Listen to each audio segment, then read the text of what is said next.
ibanga lapho esifunde khona encwadini yabaseKorinte bekuPaul uMoyingcwele ngomPostoli Paul a last verse kwi-last chapter yencwadi yabaseKorinte uma sevala nje uPaulos uthi ke umusa wenkosi yethu uJesu Kristu uthando lukaNkulunkulu Baba nokuhlangana kaMoya Ngcwele makube nani nonke amen.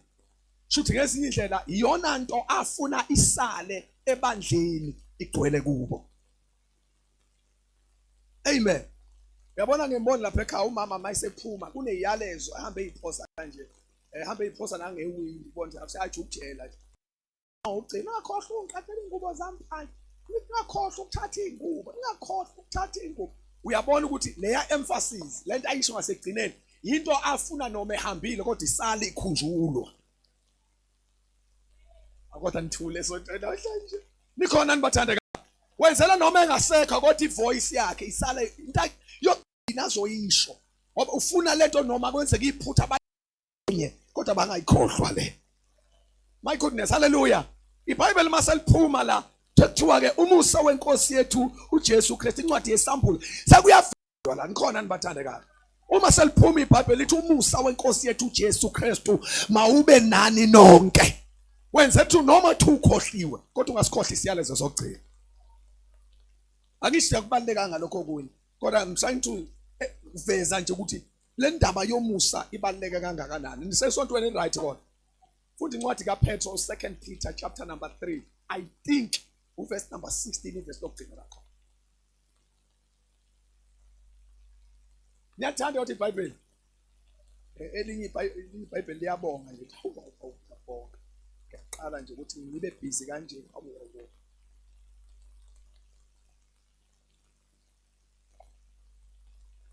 Incwadi yabase Themba 2 Peter verse lokugcina wena usaba ngamavesi okugcina. Verse 8. Last chapter, last verse. Kepha khulani emseni nasekwazini inkosi nomsindisi wethu uJesu Kristu. Somebody say amen. This is Apostle Peter manje. Umoya Ngcwele ngoPetro la. Uyamuzwa ukuthi naye uthi yenza kanjani bathandekayo? Ngeke iclass lami hayi ngeke. Class lami ngicela kubuye iclass lami. Lithi iBhayibheli funda ke liqala funda sisi. Kepha khulani emseni nasekwazini inkosi nomsindisi wethu uJesu Kristu. Amen. Lithi yenza kanjani bathandekayo? Khulani kuphi? Yes, lithi iBhayibheli khulani emseni but grow in the grace and the knowledge of our Lord and Jesus, our Lord and Savior Jesus Christ. Somebody say amen. But grow in the grace. Masevala nompostoli Petro iverse lokugcina akodwa anaki iBhayibheli bafethu. Leli verse lokugcina the chapter yokugcina kampostoli Petro. Uma sephuma naye egate wenza into efanayo. Uthi khulana emseni ke manje. Nikhona bathandekayo. Nayo wenza iemphasis ushiya stamp somusa mayisephuma. Uma sekuphunywa ngencwadini yesambulo sekuvalwa iBhayibheli kuthiwa umusa wenkosi yethu uJesu Kristu mawube nani. Apostle Paulo uma naye sephuma encwadini yabaseKorinte wesibili uthi nabo may the grace of our Lord Jesus ngikhona bazalwane uthi umusa wenkosi yethu uJesu uthando nokuhlangana kaMoya Ngcwele makube nani nonke. uPetro naye mayisephuma la uphuma ngendlela efana uthi khulani ke emseni mawaziwe umusa uyagcizelela umusa eBhayibhelini. Somebody say amen. Wenziwa kanjani umusa eBhayibhelini? Wenziwa kanjani umusa eBhayibhelini? Uyagcize. Somebody say amen. Because bathandekayo iBhayibheli ligcwele umusa. iBhayibheli ligcwele ini bathandekayo. Asifunde incwadi yabase Luke chapter number 1. Ayingithe ngifundele iBhayibheli namhlanje yabona. Ufuna ukunifundela iBhayibheli namhlanje. Ufuna iBhayibheli libe la igazi. Luke chapter number 1 verses number 26. Verse 26. Come. Ngenyanga yesithupha ingelosi uGabriel yathunywa nguNkulunkulu emzini waseGalile. Oh, lenyanga yesithupha enyanga yesithupha ya. Bakuyinyanga yesithupha ya. Ada? Ujani? Bakuyinyanga yesithupha ukhulela. Nyanga yesithupha ya. Kabani? Yes, kwakuyinyanga Elizabeth waye 6 months pregnant. Yes. Ukhulelwa kwaElizabeth. Abantu abaningi bajwayele abanye bathi inyanga isithupha abantu lenyanga isithupha kwangeya. Njoba ngena nje kwaku Elizabeth la owayekhulelwe. So ingilosi yayikade Elizabeth nayisiya kuMaria manje. Okay ke. Funda ke lithi ngenyanga isithupha. Yes, come. Ngenyanga yesithupha ingelosi uGabriel yathunywa nguNkulunkulu emzini waseGalile ogama lawo yeNazaretha. Lalelisisa kahle. Yes, come. Entombini eyayimiselwe indoda ebizo layo nguJosefa wendlu kaDavide. Come.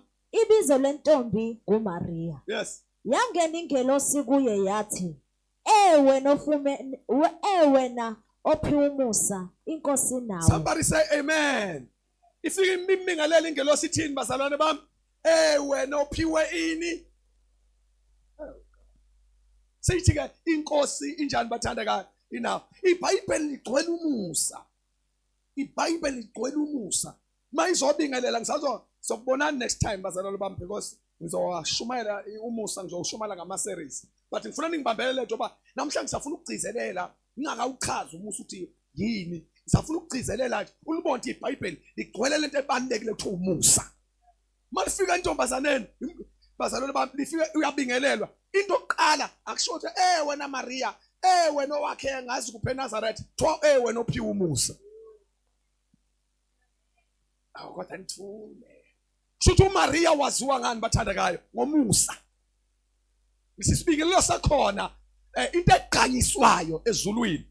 Kuganyiswa the grace of God. Amen. Hey, hallelujah. Amen. Hallelujah. iBhayibheli manje likhuluma ngeprofile kaMary lithi kwakuyinentombazane yayivirgin kuyabala kodwa mayisebingelelwa ingelosi akukhulunywa ngalokho.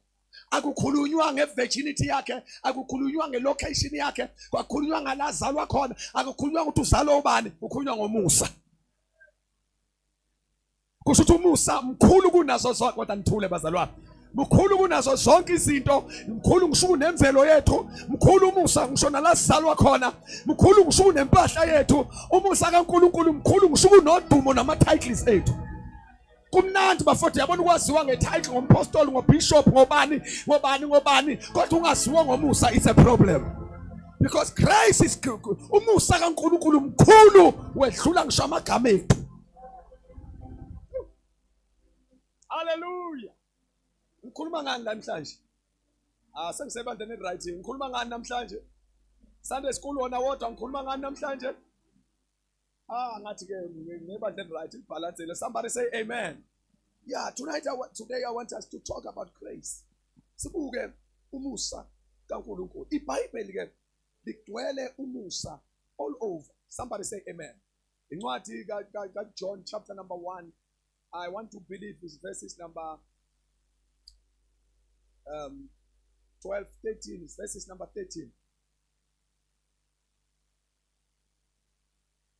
John chapter number. Niyafunda iBhayibheli.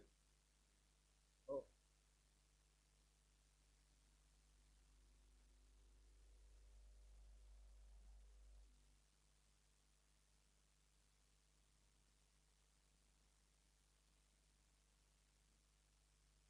Funda verses number 1.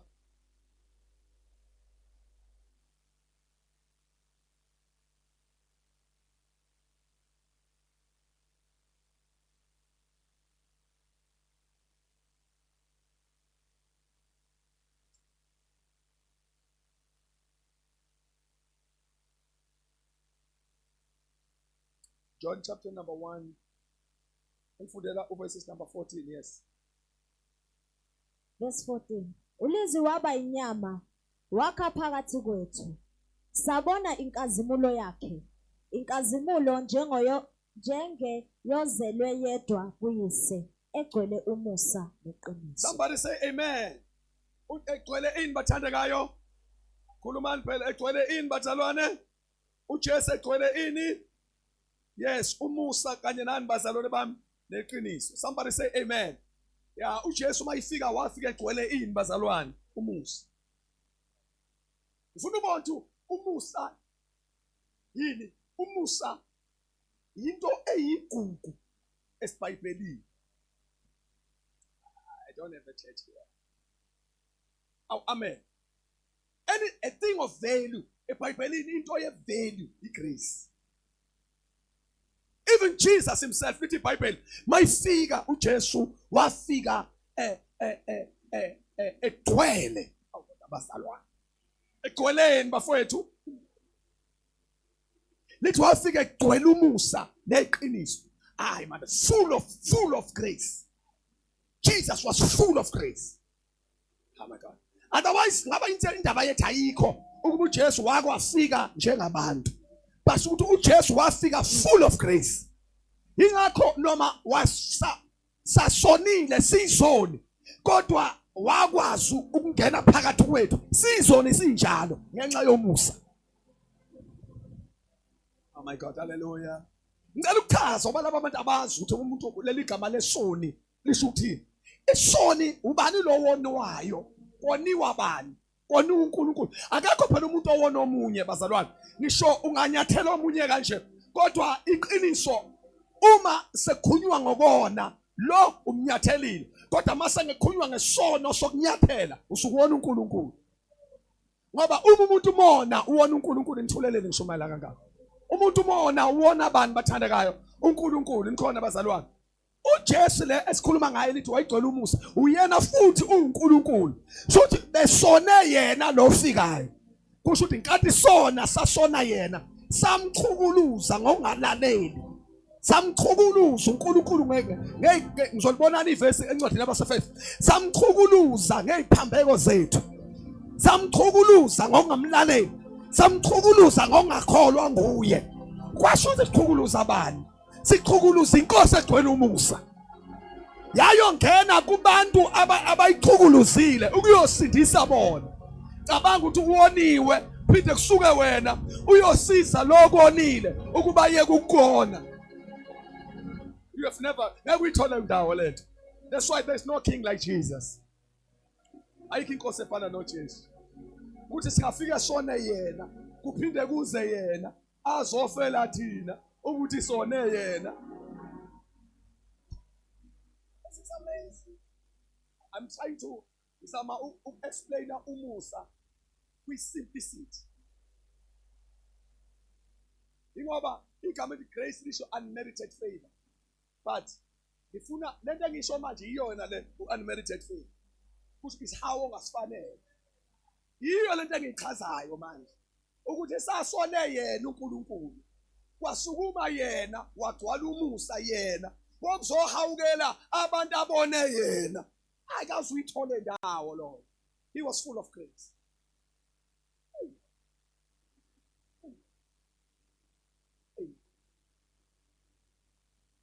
Wawa uzohlenga umuntu omonile buka uhlenga umuntu omonileyo akuhlengele ukuthi ubonile ukuze ungabusaqhubeka umoya. Bonke abantu bafika nomlamuli ithuleleni. Bonke abantu bajwayele ukuhlanganiswa abantu abathile mawufunyathela owenthethile athe ngitshela ngalo ngifuna kumbona lo aliyazi ngalo kuya ngohlobo lokona komuntu nikhona. Hayi wena usho lokhu nje ukubona ukuthi umuntu uthathe ilokhuzana yakho lapha uthathe ifoni yakho ayibeka kwindawo la ungazi beka kuhlanganiswa yini. Mina ngisho ubona uyakwazi uhlobo lokona sasibonile. Uyazazi izono zakho zazengakanani. Ngisho lezo zono akuzona izono ezayideserve ukuthi ufe. But Jesus waphinda yena wakhipha isixazululo kona wewe. Yabona uNkulunkulu ufuke wena ukube wena ongamlaleli uNkulunkulu aphinde uNkulunkulu adesign iplan yokuthi ukuhlenga kanjani ekungamlaleli yena ukuze asave wena ekungalaleli kwakho yena. Hayi lento akaze ngibone ndawo bafowethu. Hayi akaze ngibone ndawo angazi ukuthi nje anganoma nginebandle right namhlanje nikhona mina nje myself nje akaze ngihlangana nawo ndawo ukuthi ungafika umesapha umuntu umoshe ngqa uqeda lapho kusukume yena wena futhi uvela uphole ungakhombisi nakhombisa ukuthi khonto yenzile ungabi nandaba nokwana banandaba kuhlupheke umuntu omonileyo eyohluphekela umuntu anganendaba naye a design plan phakathi kweplan ayidizanayo kukhona ukuthi yena kufanele athathe ipunishment kulolu hlobo lokusindisa luthu ithi plan yakhona fanele aye phambanweni ukuze ayohlenga umuntu owone yena. Kwakufanele athi uJesu ayingekeke phela bengasiza khona bengisiza khona la kodwa mase kufanele ngiyifeke sengenye into ngoba mina phela ngonanga kone yena kwavela kuyiplan yokusindisa kwethu ukuthi kufanele God lithi iBhayibheli uNkulunkulu onecala akamenzi abemsulwa. Niyalaziswa lithi akamenzi abemsulwa onecala kusho ukuthi mhla sona ipunishment iyaphuma. Sase sifanele siyithola ipunishment wahlala phansi uNkulunkulu ipunishment sikhishiwe ngoba akamenzi onecala abemsulwa. Ipunishment isiphuphile ithi ke baye kubhujisweni kwaphakade baye kulahlweni kwaphakade ngenxa yokona kwabo. Wahlala phansi uNkulunkulu wathi hey madoda ngiyazi ke le kodwa inqumo sithathwe yimi. Wayesethi manje kodwa ithini into singenza njani kodwa waphinde yena futhi wathi hayi ngeke ngizwa ngivukwa icompassion ngizwa ngivukwa kuvuka yini ngizwa kuvuka into ebahawukelayo phakathi kimi. Angibaboni kodwa ukuthi nini right nini uyabona wena wawufanele ukuthi uma usuwonile ungabusathola indlela yokuhlengwa. Waphinde wahlala phansi uNkulunkulu ngoba usumonile immediately wona isigwebo sakho saphuka ukuthi uyekubhujisweni kwaphakade. Waphinde uNkulunkulu wahlala phansi wadosha enye iplan wathi no ngiyashintsha futhi emqondweni wami indlela manje engizoyenza ngizofanele ngikhande indlela zokuthi lo ongonile ngizokwenza kanjani ukuthi ngimhlenge esiqalekisweni nakwipunishment iyokona kwakhe ona mina kusho lo monileyo ukuthi engakusindisa kanjani olakweni lakhe aselikhiphile ngokona kwakho phakathi kwezinto ezinto eyidizayinayo wadizayina ukuthi hayi into engizoyenza kuzosukuma mina ngiyothatha ipunishment yakhe ngife esikhundleni sakhe yena mase yasinda ngami. uJesu semhlabeni nje uyazi uzofela izoni. Lithi iBhayibheli wenziwe isono ukuze thina sibe ukulunga kaNkulunkulu.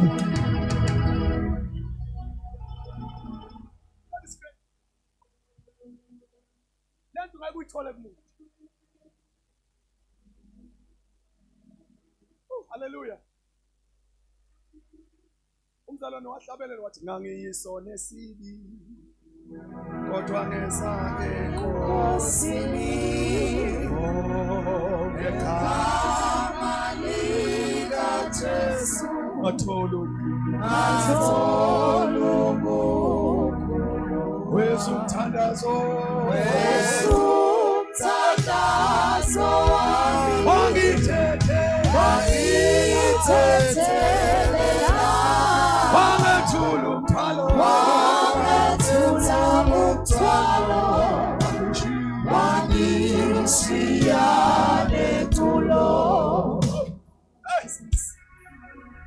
Uma isimdlile lento lomzalwane uthi ngizomethemba njalo uyayazi impela uzongihona angisekeli ezulwini ngola kusho ukuthi ofumene umusa ngibonge phakade wangethula umthwalo wangishiya nethulo. Bafathi ngomusa lento noma sithisiwe nje umusa futhi incwadi yabase iFirst chapter number 2 ngiyothandaza njalo manje ungezwa angisazi manini bafathi ngikhuluma ngani namhlanje lalelani ngenza define unmerited faith in simplicity chaza nje this is how ungasifane ngendlela embi endleleni funda 2:1 Ephesians 2:1 Uniphilisile nani enanifile ngeziphambeko nangezono zenu. Hallelujah. Awulithuleleni isonto kodwa. Hallelujah. Bakhona abantu abaphilisiwe la. Lithi iBhayibheli uniphilisile nani. Enani njani? Funda sebekhohliwe njalo semthandi kanti qede kuzo. Uniphilisile nani enanifile ngeziphambeko nangezono zenu. Somebody say amen. Uniphilisile nani enani njani enanifile. Leli gama lethi nanifile ngelanga ungena esonweni waphuma isigwebo sokuthi uyafa. That sentence boom.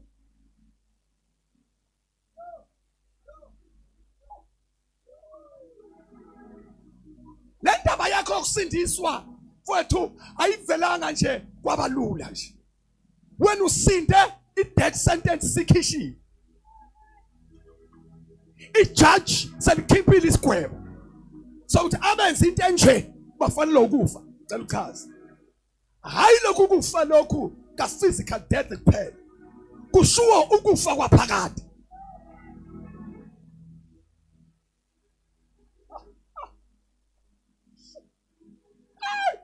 Basalwane abantu bakababuse. Bakabasibuse. Uni nakhonza kangaka. Kwenze njani?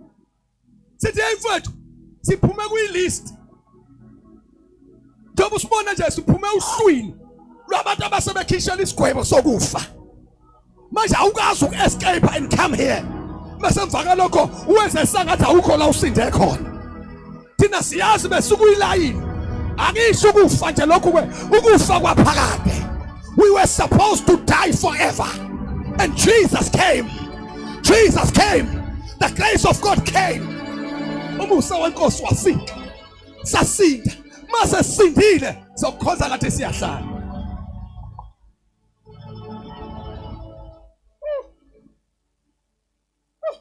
Hallelujah. I am defining grace in a simplest form. Defining grace in a very simplest form. Immediately, let the Bible nanifile. Let uniphilisile. Nani enanifile. Listen, ngenxa yeziphambeko. Leli gama elithi nanifile lisho lento kade ngisho manje. Yakhishwa i-death sentence.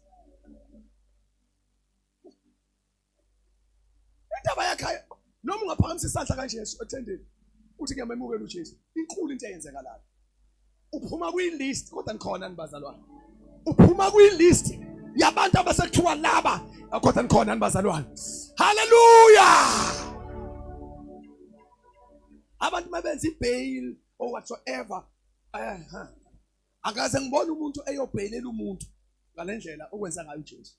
Abantu mabekhipha ibail bafaka imali bese bephuma nayo umuntu bayena. Kodwa uJesu wenza into ehlukile. uJesu wafika wakhipha isiposho kwangena yena wagqoka ezibomvu. Wathi iminyaka yakhe kuzoba eyami. Futhi bengayona iminyaka yokuboshwa bekuyiminyaka yokufa. Cabanga ngelanga susofa ngalo kuvele kuqhamuka umhleki. Asothi bafowethu wo manini umande osikhola manje. Asothi manini athi kuthiwa uthini bhuti uthi no ngiyacela ungene esikhundleni sikaloya. Isaha nentambo makuyintambo noma yini silungisiwe uthi ngiyacela ungene esikhundleni sikaloya. uJesu ilento ayenza phekwe impilo yakho. I-death sentence sikhishiwe, ukufa sekhishiwe, wangena uJesu.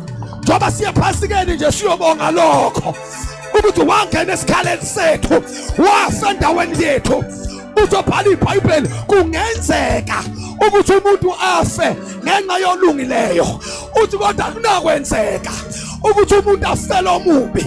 Ushiswa uthi ngokwenature mabebona abantu beshaya umuntu olungile kungakhe nongena phansi kulalani mina ngcono. Uthi kodwa lo ubeyisoni eyisehluleni uJesu wangena ephunga izoni.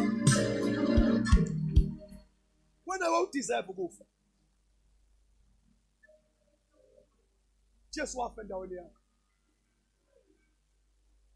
Jesus never died on the cross, but he died only just on the cross, just on the cross, just on the cross. He died on your behalf. Where she saw in his power, because that sentence was execution. judgment was set.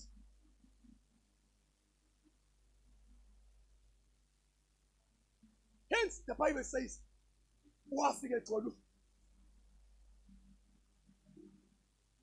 iBhayibheli lithi ibamba lapho ungaphumi lapho conference mina ngiyaquote la so buka next time. iBhayibheli lithi iBhayibheli enqobeleni inkundla nakhona lapho. iBhayibheli lithi iBhayibheli lithi iBhayibheli seni kodwa liqala ngokuthi uniphilisile.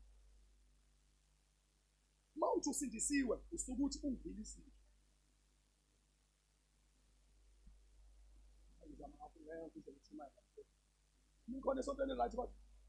Mounting sindisiwe, you simply mean ungiphilisile. Igama salvation means show redemption. You should say. You should be delivered from. Mounting sindisiwe simply means to be delivered from. Mount I'm saved. You should call out from you. Sebenzi igama I'm saved. Kungekho la ukhululwe khona. Here, imfundiso eyabahleli. Ingakho umemezo obhalayo athi let the redeemed of the Lord say so. Athi abathi abahlengwe abakaJehova mabasho. Ngoba siyisizwe sabahlengile. Abantu abasekulenga kodwa nikhona nibazalwane. Thina kwakulenga ukuthi siyafa. My goodness, hallelujah. Nisho nencwadi yethu. Nencwadi yethu yamacala eyayisimangalela. Idocket yethu yayiphethe yonke into eshiqala lethu nosigwebo sasesikhishini. Lithi iBhayibheli yabethelwa kanye noKristu esiphambanweni. Mhla uJesu esiphambanweni akafanga yedwa kodwa wafa nencwadi yakhe yamacala. Zonke izono uzenzile uJesu washala esiphambanweni. Idocket nencwadi eyayithi wena uyisehluleki, eyayithi wena uzofa, eyayithi wena uyakubhujisweni, mhla elanga esiphambanweni wafa nayo. In other words, mawuthi ngisindisiwe uthi angisaye ekufeni. Mawuthi ngisindisiwe uthi ngiphumile ekuhlulelweni, sengingenile ekuphileni ophakade. Mawuthi usindisiwe usukuthi angisayikufa kodwa sekuyophila. Mawuthi ngisindisiwe uthi amacala bonke ngiwenzile, uJesu wathethelele, uNkulunkulu ukuthethelele, indlalifa. Mawuthi usindisiwe uthi ngangade ngiyisehluleki kodwa ngiwunqobi manje, ngangade ngingazi kodwa sengiyazi manje. Uthi oh come on church, hallelujah. Mawuthi usindisiwe usukumemezela into ethi ngindlalifa yombuso kaNkulunkulu.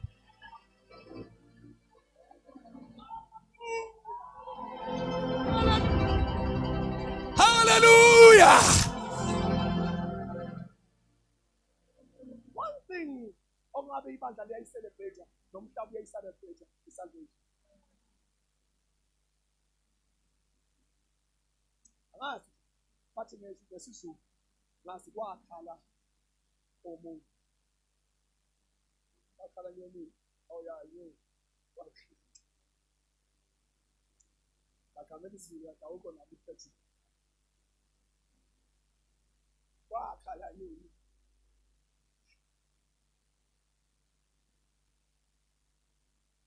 Wakhala yini? Akwazi ukuphambana nabantu. Abantu bentokozo nabantu abayi-enjoy into yabo. Abantu abasebenza. Sihlengile. Uyabona bazalwane, I once told abazalwane ngathi uyabona umsindo wakuma-sports. Uma usabhitha abantu abasindisiwe mabehlangene. Umsindo wakwipolitiki. Uma usahlula abazalwane mabehlangene. Umsindo kodwa ngithuleleni bazalwane. Umsindo wemviliyelo nani mhlambe ngaba inoma yini ke traditional noma imviliyelo abantu behlangene besila bephuza beyiva benza yini imsindo yasethaveni nasemjayivweni uma isabhitha umsindo owenziwa abazalwane mabehlangene khonto safana siyilungisa. People may not come here bacabanga ukuthi kusemathuneni. People must experience the thing ukuthi this is the place of joy. This is the place of joy. When the redeemed ehlangene, masehlangene abahlengwa. Ukuhamba futhi makuhlangene abantu abenza izinto zabo. Kuhlangene abantu abadlala ibhola. Yeyeni, ubabona bekhambela bobo.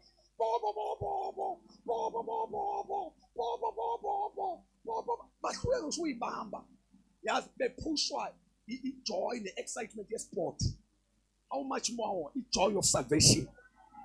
Ingakho uDavide wathi restore akodwa nikhona bathandeka, wathi buyisela kimi intokozo yensindiso yakho. Wena bawushanda kuyamemezela, wathi buyisela kimi intokozo yensindiso yakho. Bekufanele makuhlangana abahlengwa kuzwakale nangaphandle ukuthi kuhlangana laba abathethelelwe, kuhlangana laba abasindile, kuhlangana abaphunyukileyo. Wani naniphunyukile enkembeni, hambani ningabe nisama. Uthi uthi mkhumbuleni uJehova nisekude, uthi iJerusalem alisenhlizweni. We are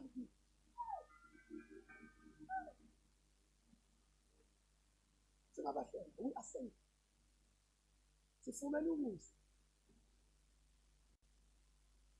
Please, I am trying by all power as I'm about to close.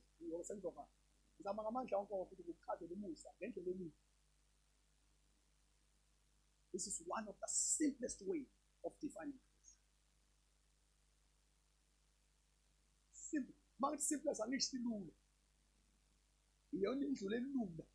Angisho ilula ngoba icheat. Actually, wonke umuntu sengasho itheme ngakanani athi unmerited favor. Usuke eqonda ukusho into engisho. Wathola into awayidizeni.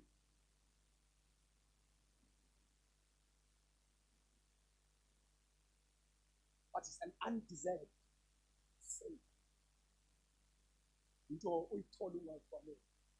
Niyayibona thina ukuthi bongayifanele kanjani? Usuke wona wena ubona uNkulunkulu. Ithi iBhayibheli umuntu umona wona uNkulunkulu. Uyalazi? Angithi lethu umuntu umona wona uNkulunkulu. Mawuthi uyona nje owathi awona uBuddha, awona umzala, awona uKhayisa, awona ubani, wona uNkulunkulu. Ngoba isono sireport uNkulunkulu direct. Noma usenze umuntu, noma usenze nomuntu, noma usenze word, kodwa must report uNkulunkulu. Mawona wona uNkulunkulu. And it's amazing ukuthi uwona uNkulunkulu aphinde yena uNkulunkulu azama indlela yokuthi uzosinda kahle. Okay, mayiqede nje ukumona uNkulunkulu vele ukhiphe ijudgment for wathi bonke abantu abangonayo wathi death sentence fire explain nakhona high pass kwaphakathi. Wathi awukwazi ukubona mina nguNkulunkulu, awukwazi ukungona emva kwalokho uqhubeka impilo yakhe. So bonke abangonayo isigwebo sabo siphakathi. Savele sangadlala savele sona uNkulunkulu hayi. Last lento ngangikhuluma iqiniso ukuthi ubheke kuSathane. Ngangacabanga ukuthi nalabo engizenzile nabazophila. Savele samjoyina uSathane eqhuma. Kwathi ukuthi le yanto eyenza uSathane wayephuthiswe yafonyana isibithi. Same virus. See this virus. Uma uNkulunkulu awusabona nalabo abantu bathandayo. Kwasho ukuthi bazalwane umthetho umile. Ngoba uNkulunkulu akaguquki nje ekhulumeni. Kwasho uNkulunkulu senze wayikhipha ijudgment. Imina nje ongengisho bani sokomuntu bangikhaya. Mhla ngifuna ukukhuluma ngikhuluma sokomuntu. Ngithi sometimes uNkulunkulu wayengekho engqondweni yakhe. Uthi nomuntu uyokona. Cha ngisho ngisuke ngikhuluma sokomuntu. Ngithi akwangekho engqondweni yakhe. Wayeyitshela ukuthi nje lento eyenziwa uSathane uyoyenza yedwa nezingelosi zakhe lethi kuthiwa amademoni namhlanje. Awangambone nje umuntu eyiphathi ya yonke lento. And ukhipha ngesibindi ukuthi wena Sathane lahlwa kwakho kwaphakathi. Bazalwane kuyi first plan na kuyi creation kaNkulunkulu. Isihogo akaza sidala. Hamba uyeGenesis 1 asikho. Genesis 1:2 asikho isihogo lapho. Ubani osibonile? Wadala izulu, wadala umhlaba. Wakhuluma ngenhlanzi, wakhuluma ngamanzi, wacreator inkanyisi kodwa asikho isihogo. Wadala ukudla, wadala imfino, wadala ihlahla, wadala imvelo, wadala izilwane zasendle, wadala uNkulunkulu, wadala there's no hell. Asikho isihogo. Ngoba isihogo besingekho kuyiplan. uGenesis 1 and Genesis 2 ukhuluma nge-divine plan of God, original plan, icebo likaNkulunkulu lokuqala ngomhlaba. And isihogo asikho. Ungacabanga ukuthi uNkulunkulu wavela wathi hayi kodwa ngizobe sengenza le. Akaze ayicabanga indaba sesihogo. Isihogo iqale ya designwa after Genesis chapter number 3. Nalekade ngena isono.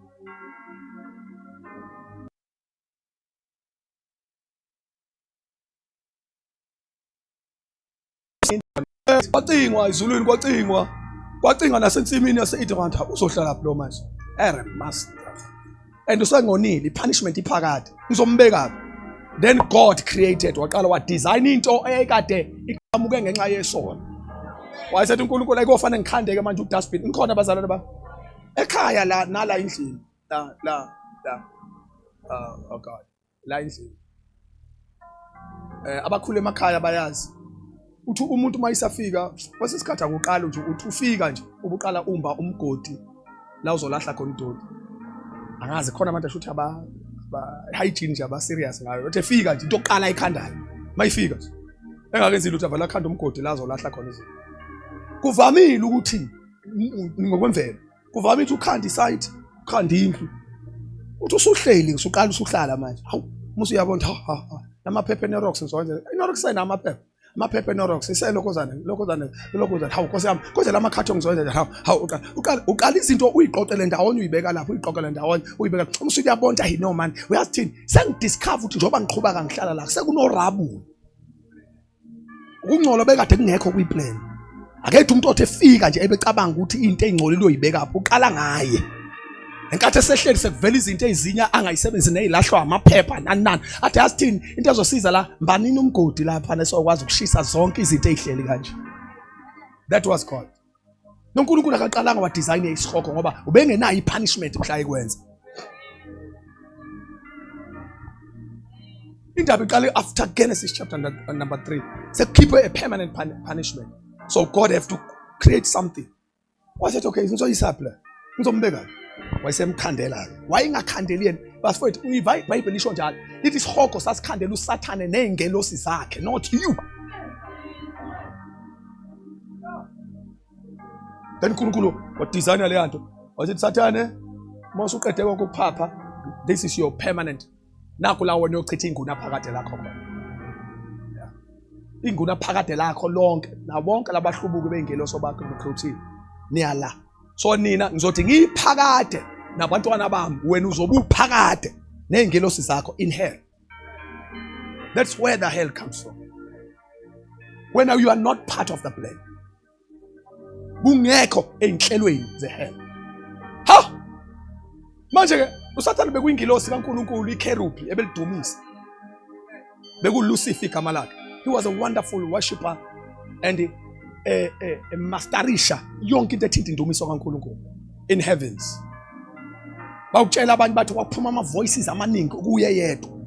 Wayithi mevula umlomo uSathane all yonke even in the musical instruments lawo esiwadlala eceleni thina. Yena wayithi maye medumisa aphume yonke ama instrument kube sakathi choir acula umuntu oyedwa. Kuhlokome ezulwini. WayiKherubhi elihle lendumiso. Mhlangeni isona. uNkulunkulu wasethi I thank you with your powerful worship. Wasethi ngizokudesignela le ndaba. Wangamfaka umuntu phakathi. Indaba yaqala mhla umuntu esetholakala nento etholakale kuSathane yamenza walahla. Then wangena isono kumuntu hawu. Buntu uNkulunkulu umuntu usenonganento engongalelo phela isono irebellion. Sin is rebellion ngoba urebellion ufana nevukela mbuso, ukuvukela uNkulunkulu. So umuntu menza isono usuke evukela uNkulunkulu. You rebel against God. So naye uSathane wenza into efanayo. Nangu umuntu usenesono manje. Boom. Kwasho ukuthi akasiyo umuntu ubaqamba amanga. Usecinga umuntu ethi konje ngitheni ngomuntu owenza isono, umuntu ofanana nathi awu. Hish. Shothi lo useyala naye. uNkulunkulu wabuye wahlala phansi waba meeting naye. uNkulunkulu walithandizwe kangaka nane khona nibazalwane.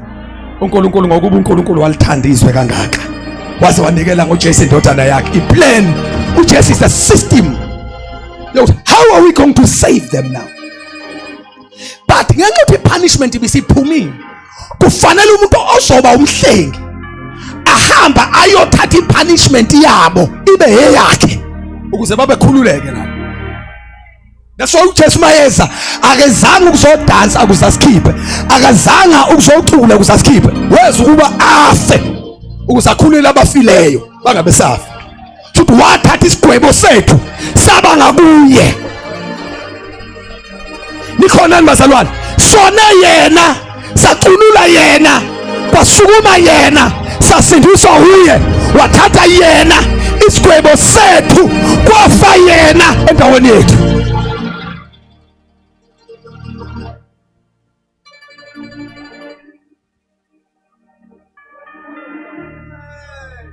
Leni grace ileyo nto, yilo process, ileso senzo sika Jesu. So uthi alande abalahlwa nabantu ababefana ukufa. Uthi Jesu mina ngomalusi omuhle, athi umalusi omuhle udela ukuphila kwakhe. Anikho esontweni, anikho. Uthi udela ukuphila kwakhe ngenxa yezimvu. Udela ukuphila kwakhe, udela ukuphila kwakhe ngenxa yezimvu. Kusho ukuthi ungena kufe yena, kusinde imvu.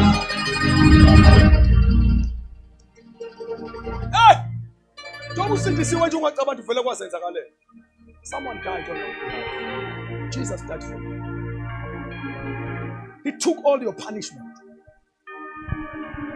Ingakho bazalwane, umebona uJesu simkhonza si-casual ekumkhonzeni. Yabona? Simkhonza athi ngisho isiZulu zakusini. Abantu abadala bese simkhonza nje umathanda silahleka. Uyamanga. How can I see? Nomzekelo sasufika njalo emathendeni, hayi kumnandi phela ethendeni. Ngakho angisekho right nje amathende mayise sephucuzeka kuze kweke. Kunemzelekelo nje yayibuye bemnandi kabi. Sasisinda ngayo. Nje amathende manje asaphucuzekile. Abantu bakhuluma itheology. Mathende singakhumbuli ukuthi wayekade etheni.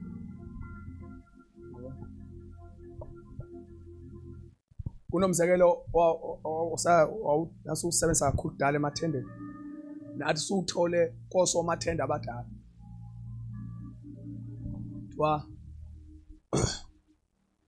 Omunye anti umzekelo. Omunye angisithi ushekho shona uMntombazanyana nomfana ngoso indala le. Wayene challenge yoku engenawa amehlo engaboni. Then kwatholakala udokotela oyispecialist. Othi mungamthola umuntu onganikela noma ngeso lilodwa, ungakwazi ukuthi sikunikeze iso liyi-1 ubone nje kanye for empilweni yakho. If you can just get a person, kodwa ke into enzima ukuthi ungakhona umuntu okhipha i-organ yakhe ayikunikeze umuntu. Kodwa mungamthola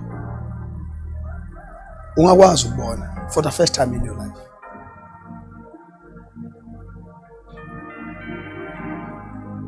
Shuthi ke lo ntombazane noma insizwa nombani wayikhipha ke lento. Hey bakuthi mangakhona onganginikelela ngeso nje yena asale nelilodwa. Sithi share 1-1. I can. So there was an old person wayesehambile ijeni. Wathi mina sengiyiphilile impilo. Unfortunately this one usafuna ukuqala impilo phansi, but sengiyiphilile impilo. Ngingakwazi ukuthi ngisarende my own eyes. Angizokumnikela i-1. Ngizomnika u-2. Ukuze abeqhubeka nempilo yakhe. At least mina sengi-achievile into eziningi sengizenzile in life. Akusho amehla ngiwadingi, ngiyawadinga. Kodwa ngibona lo ewadinga ukudlula mina. So wavuma lo muntu angamazi. Akhishwa ke amehla. Ngithi umzekelo niyakhumbula? Ya umzekelo. Akhishwa ke amehlo afakwa kulo. Wabona lo. Kungaba intombazana ngaba insizwa. Hawu wajabula. Hawu sengiyabona. Hawu. Enkathi ebona wasale ngaboni. Kuphela into wayisho engakahlinzwa. Anti ababonana kamazi nakamboni. Wathi ungikhumbule. Because angisekwazi ukwenza lutho. Ngoba mehlama kuwena. So I surrender my assignment on your behalf. What did you want to ngenzela? Angifuni lutho kodwa ungikhumbule. Khipha amehlo lo wafaka la kungakani noma kanjani ngizokukhumbula hawe. noma kanjani wabona enkathi ebona impilo yaqala wadeveloper waba right. Ishwa labayiwani elokuthi wamkhumbula okokuqala izinto isahamba nje normal nke mayisephakama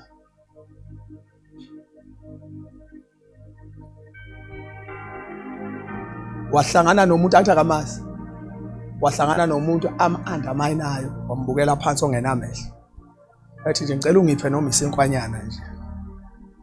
Umuntu akade ezenzela iphe nje isinkwanyana ukuthi ngidle, seyidlula ngemoto enkulu impilo isirathi. Wathi anginaso isikhathi sabantu abangaboni.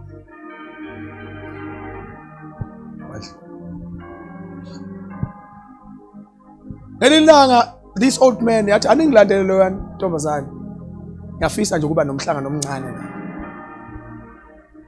Washa amazwi awodwa wathi mntana wami ngizokutshela into eyi-1, yabona la mehlo obona ngawo awami, I am the one. Akho umuntu wawungaboni, I am the one owanikela ngawo akhe amehlo ukuze ngibone. But into ebuhlungu la noma esemchazelile ukuthi la mehlo obona ngawo awami, ayikho into enyakazayo. The pain that you, le pain oyizwayo ilento eyenziwa umuntu uJesu esemenzela umusa. Uthola uJesu senormal nje. It's one of those people. Yabona Jesu nje. Yabona akazi ubone uthi ubona abazali ukuthi uJesu sengomunye wabazalwane womuntu nje yabona. Bamkhona. Ayisekho le nto ethi I can do whatsoever for him. Utshela uJesu priority number 3 ey'ntweni zakhe nje eziphezulu. Ubona hayi intweni zami ezibalekile uma sekuba ulokhu kuma kuba uJesu. Kanti wathatha ukuphila kwakhe wakunikeza khona. Uthi uPaulos emayisefakaza ngento engishoyo uthi akuseyimo ophilayo. Kodwa nithuleleni. Uthi akuseyimo ophila, uthi uKristu uphila kimi. Kahle 11 yethu yokumkhonza nokumthanda uJesu bekufanele ikhule ngendlela engakazicatshanga umuntu. Uthe inkonzo enkulu lami lo muntu wathatha ukuphila kwakhe wakunika mina, wathatha okwami okufayo wakwenza kuba ngokwakhe. uJesu wakwenza lokho evolunteer, voluntarily, wayengaphoqiwe. Wayengenzeka uJesu angaye esiphambanweni, kwangenzeka uJesu angafi, kwangenzeka uJesu angayi kwicross. Ngabe uNkulunkulu namandla, ngabe usezulwini namanje, ngabe uhleli ngasokunene namanje. uJesu akenziwa uNkulunkulu, akabanga uNkulunkulu ngoba esesindise wena. Ube uNkulunkulu ekuqaleni wayekhona ulizwi, ulizwi wayivele uNkulunkulu. Akenziwanga ukuthi usindise umpostoli uMbuyazi, akenziwanga ukuthi usindise umzalubani. No, uJesu inkosi, uyinkosi, uNkulunkulu, futhi uNkulunkulu uNkulunkulu. Yingakho usindisiwe engasindiswa uNkulunkulu. Futhi wayenzeka angaye esiphambanweni kwangeke umshintshe. Lento wayenza out of love.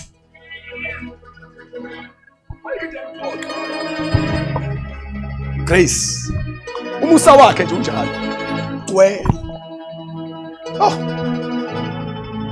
Hey, ngiyeza uthi ngivula indlela yephasi ke nikhona ni bazalwane.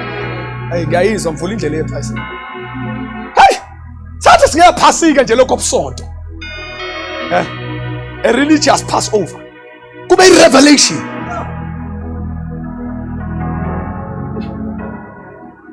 Umzalwane wayihlabela ingoma ethi uNkulunkulu uthando lwakho uyithisa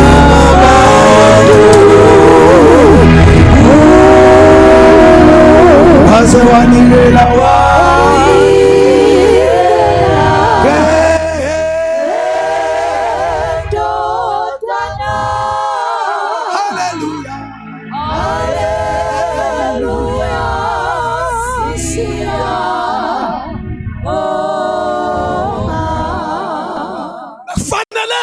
kwensindiso hlanye ungasindi awungisindile uthi ugibelo waphukile thina saphunyuka anikho sonto wenhlobo ukusindiswa kusho ukuphunyuka Makwavuleka ithuba uthi ume phambi kwakhe lo wakusindisayo uthi inkosi akekho nje na. Ingakho abantwana benkosi sike sime phambi kwakhe singenawo amazwi esowasho. Sivela sithi siyabonga. Siyabonga Nkosi, siyabonga. Kuthi ubonga lo ngoba akakasebenzi, ubonga lo ngoba nemali akanayo, ubonga lo ukuthi wemame kukhona okukhulu kunomsebenzi, kukhona okukhulu kunokudla, kukhona okukhulu kunesabatho. Umsindisi kwasho indoda, madoda yathi hey ukuthi uyisoni mina ngazi, wathi kodwa kodwa engikwaziyo ukuthi kade ngingaboni manje sengiyabona. Abantu mabase show mabase nyanini ukuthi into esenza siyeka yonke into sizoma la enkalweni. Umsindisi silethe uJesu. He saved me. He saved me. He can save you. Silethe isave. Imali cha yini umsindisi. Sifuna uzokhompyutha nabanye cha. Indaba umsindisi. Sikhompyutha namuntu. Wangena umusa. Ngifuna siubambe namhlanje kanje. Sobuya nayo next time. Singena in other dimensions of grace. But ngifuna siubambe kanje in the simplest form. Simple. Nanifile ngephambeko. Awuqedile ivesi ke? Awuqedile ivesi ke? Nani senifile ngephambeko? Uniphilisile nani enanifile ngeziphambeko nangezono zenu. Yes. Enani kade nihamba kuzo. Yes. Ngokwendlela yale lizwe. Yes. Ngokombusi wamandla omkhathi. Yes. Ongumoya osasebenza kubantwana bongalaleli. Yes, yes. Esasikade sihamba phakathi kwabo sonke ezinkanukweni zenyama yethu. Yes. Senza intando yenyama nengqondo. Ngemvelo sasingabantwana bolaka njengabo abanye. Somebody say amen. Manje iBhayibheli ngemvelo sasingabantwana bolaka. Alisho sasinolaka. Lisho ukuthi sasideserve, sasingene egroup yabantu abafana bangene phansi kolaka likaNkulunkulu. Nathi sasiphansi kwetrap yerods kaThixo. uNkulunkulu wathi mayibheke ngakithi abe angry. We were exposed to the wrath of God. Olakeni kaThixo. Isodi kaThixo wayithi mayime kanje sasingathi izophuma ithi. Futhi sasogenqwa inkemba kaThixo. Uthi ngokwemvelo sasinjalo. Hayi, khona into ezoshiwo lo mzalwane emva kalokho. Uthi sasinjalo sambe inkanukweni. Sengqondo zezwe. Uthi njengabanye uthi nathi sasiphakathi kwegroup yabantwana bongalaleli. Sasi rebellious. Igama longalaleli alisho nje kuphela ukuthi simangithi yebo uthi angizwanga. Kusho irebellion. Ukuba rebellious ukuthi uvukele into eyiqiniso. Uthi uyiphike ulwe nento eright. Rebellion. Uthi nathi sasi rebellious. Simele neqiniso siyizitha zabo. Sasifanele ulaka. Sizitha kaNkulunkulu. Singazizwa lutho ngoThixo. Sinamathemba. Nezinto esicabanga ukuthi ingcono kunoNkulunkulu. Kunezinto esibambelele kuzo replace uNkulunkulu in our hearts. Uthi we were like that. Sasinjalo nathi. Okusho umuntu osesindile. Kodwa uleli bandla safuna kuye likhunjuza. Uthi nathi aqhamuka sesifaka amasuthu esicijile sinje. Sasinjalo nathi. Uzozwa ukuthi sasindiswa yini? Sasinjalo nathi. Nathi sasingabantwana bolaka kwakufanele uNkulunkulu mhla ikhipha ulaka la kulusithole. Kodwa nikho la isothu. Khona abantu abangabanga nenhlahlo oyitholile. Mhla mfowethu wazi kahle ukuthi insindiso oyitholile ikhethelo, into epeculiar, into engafani nabanye. Khona abantu ababeneshwa baze bafa bengayitholanga lento oyitholile. Bangena kwi-punishment eyaphakade. Abanye bangcwatshwe na ubukhona emngcwabeni wabo. Uyabazi bafu uJesu bengamtholanga. Fanele uma usumthola uJesu uthi nami ngangafana nabo. Elanga kodwa nikhona nibathanda kabi. Elanga komunye umncwabo ngiyabuka la eboxeni kwakusadume kakhulu lento yokubona umuntu ayiseningi kakhulu manje. So kwakudume lento yokubona umuntu ayikho wrong. Ngisho ukuthi angisayiboni kakhulu emncwabeni. Angazi ukuthi ingqondo yabantu sibuya yaprograma kwakusekhona lento lokho ngabona different kind of people lento uNkulunkulu ngakade ngicela ukushumayela sethi umoya ngcwele ufuna ubone ukuthi uNkulunkulu umusa wakhe mkhulu kanjani over your life. Kuyeza kuthiwa cela bazombona bayafika abantu bayadlula kanje base bayadlula bathi kuza nabantu so ba reacta ngendlela ke ehlukahlukene ngohlobo wakhe umuntu abamazi.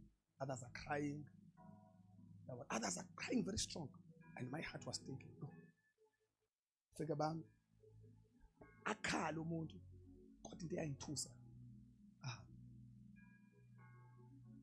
abanye bami banhlihla abanike umoto lo muntu bonke mangayibuka le nto abanye bancane esontweni kodwa umoya ngcwele khona angikhombisa beza bonke kwaze kalethwa ngisho nabancane engicabanga ukuthi kwangabantwana bafika nabalunguzi bonke bahamba kwalethwa unkosikazi the last person kwami indlu yonke walekelelwa naye eyobona la bambamba wakhala waspend isikhathi bamlinda wakhala waqeda wahamba nayo into ebuhlungu. After that ababekade bevula ibhokisi balivala bakhipha. And the Lord said to me, did you see even a single person kubo bonke ngisho abathandiweyo bakhe akekho othi ngena lana manje bonke bambuka bakhala bonke bambuka bakhala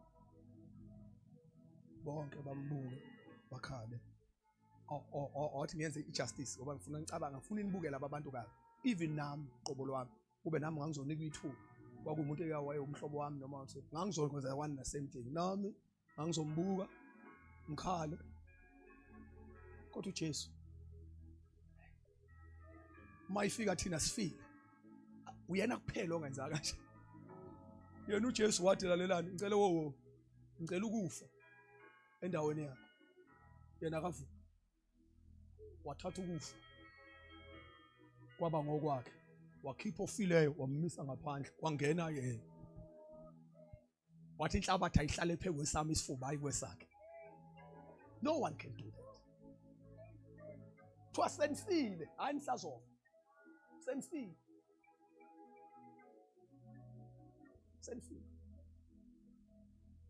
vala ngevesi ke elilande mase thuwani kepha uNkulunkulu ecebile ngesihawu. Hawu kodwa nithuleleni bazalwane bami abantu abaningi sithi abantu mayecebile umuntu ocebile umuntu onani no hayi ningamsana ukukhuluma isibhabha ngisho reality umuntu ocebile umuntu onani onemali right angithi umuntu ocebile umuntu onani ya makuthiwa kuba nicebile kusho ukuthi unani imali unempahla yonke into kodwa ke akusikhulumeni ngemali ngoba impahla ivezwa imali umuntu onemali kodwa zwana uNkulunkulu makhuluma ngeyakhe ingcebo lithi uNkulunkulu ecebe ngani sikhuluma ngesihawu uNkulunkulu ecebe ngani siyambonga ukuthi uNkulunkulu angacebi ngemali kuphela acebe ngesihawu. God is leli gama lokuceba lisho ukuthi unento ize ichichime. Our God, the abundance kaNkulunkulu wethu bazalwane bami isihawu mercy isihawu ilento ekwazi ukunyakaza la uma ubona umuntu esenkingeni compassion nisesontweni right God yeah uNkulunkulu ucebile ngesawu wenze njani ngenxa yothando lwakhe olukhulu asithanda ngalo. Ufuna sithandaze wasikhamba Sesifile ngeziphambeko. Sesifile ngayiphambeko. Yes funda wenza siphile kanye noKristu. Lithi iBhayibheli wenze njani wenza siphile sesifile akulungile ngiqedele eThekwini wenza siphile sesifile awuvelanga wayiphilela nje uJesu wenza siphile isiphambano bazalwane ukwenza kwakhe njoba wayefa endaweni yakho ukwenza kwakhe enza ukuba siphile kodwa nikhona bazalwane siphile kuphi ufunda Sesifile ngeziphambeko wenza siphile kanye noKristu. Somebody say amen. Yes. Kungomusa nsindisi. Hallelujah. Sime ngenyawo sithandaze.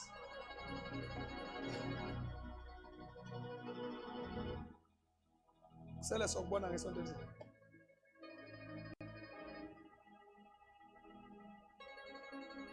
Ashonisa ukuthi kungomusa. Sindisiwe.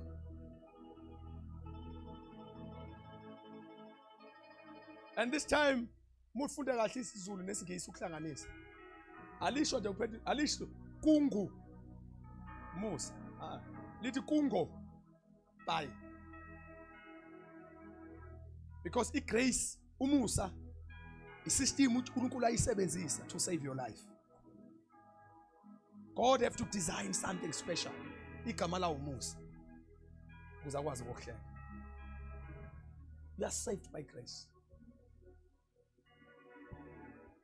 Njengoba usibona la nje endlini, bonke abantu abala endlini umkhiqizo womusa. Kube singisi siyakwazi ukusikhuluma sonke. Bengizovula ubeka isandla sakhe esifubeni sakho uthi I am the product of grace. Shona ngesizulu uthanda ngomkhiqizo womusa.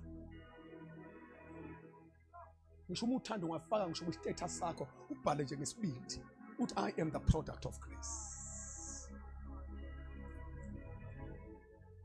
Sathane ngakho ngeke asakubulala usuvusiwe. Ngeke usathane saba namandla phela kwempilo yakho. The life that you live now uphila impilo kaKristu.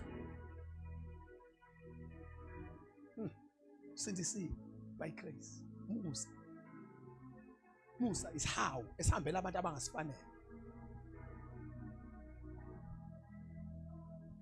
Uzwa ne-invitation yakho uJesu mayimemeza uthi nina nonke nikhathele nenisindwayo.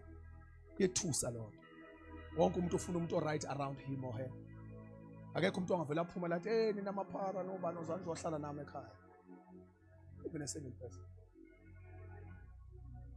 Wonke umuntu uscreenshota ama calls alethwa abantu beveli kuyo.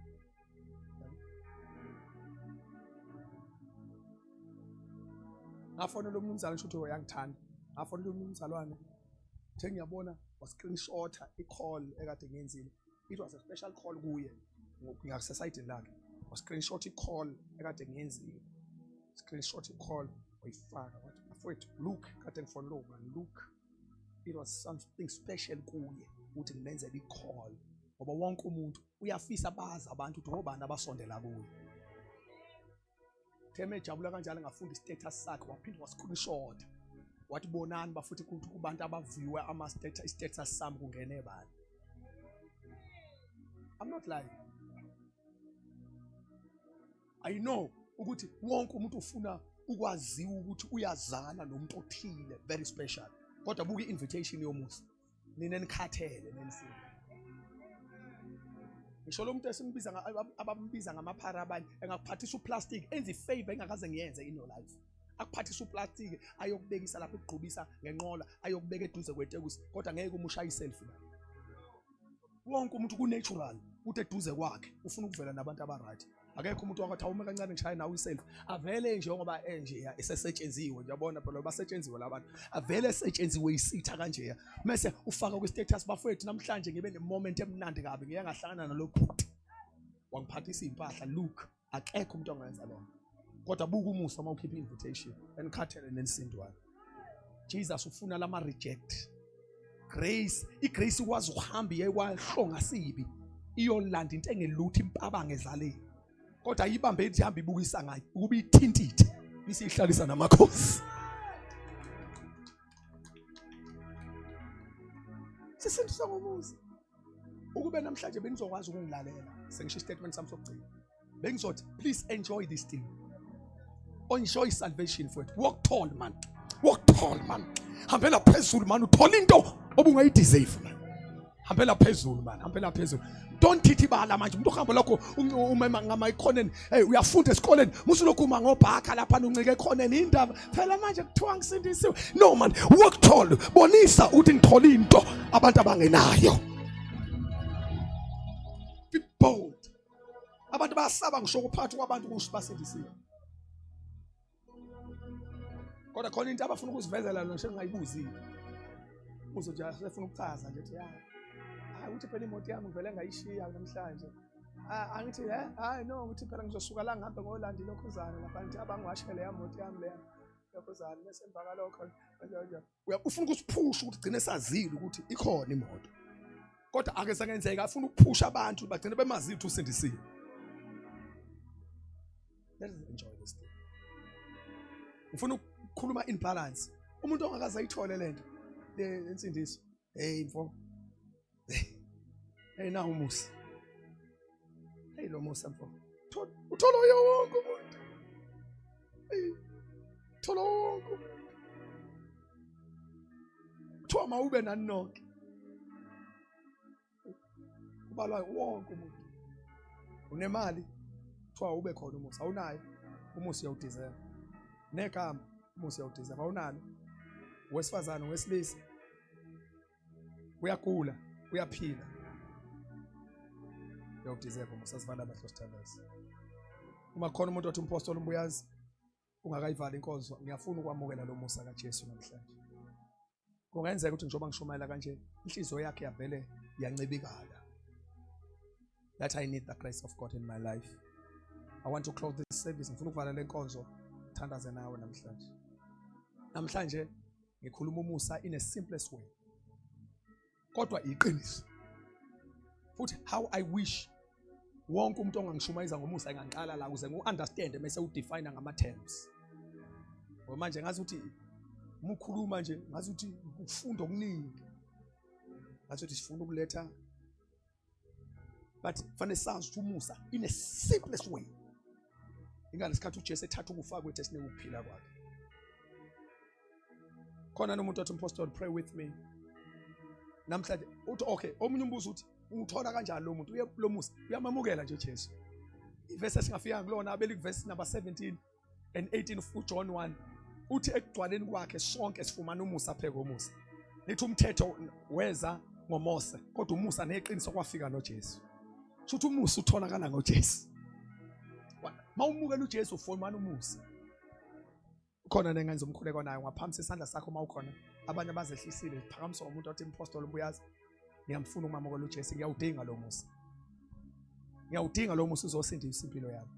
Ngizokhuluma ngama dimensions omusa. Okwamanje ngikhuluma nge-saving grace, umusa lo usindisayo. Umusa kaNkulunkulu okusindisayo. Ngizonyuka nawo sikhulume nge-working grace, empowered grace, umusa oku-empowerishayo okwenza ukwazi ukwenza into ongekwazi ukuyenza. Oh God.